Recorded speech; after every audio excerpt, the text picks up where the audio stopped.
கடவுளுடன் காலை வணக்கம். புனித மத்தேயு எழுதிய நற்செய்தி 6ஆம் அதிகாரம் 19 முதல் 23 வரை உள்ள இறைவார்த்தைகள்.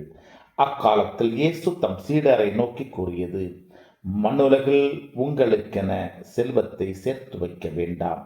இங்கே பூச்சியும் துருவும் அழித்துவிடும், திருடரும் அதை கன்னமிட்டு திருடுவர். ஆனால் விண்ணுலகில் உங்கள் செல்வத்தை சேர்த்து வையுங்கள். அங்கே பூச்சியோ துருவோ அழிப்பதில்லை, திருடரும் கன்னமிட்டு திருடுவதில்லை. உங்கள் செல்வம் எங்கு உள்ளதோ அங்கே உங்கள் உள்ளமும் இருக்கும். கண்தான் உடலுக்கு விளக்கு. கண் நலமாயிருந்தால் உங்கள் உடல் முழுவதும் ஒளி பெற்றிருக்கும். அது கெட்டுப்போனால் உங்கள் உடல் முழுவதும் இருளாயிருக்கும்.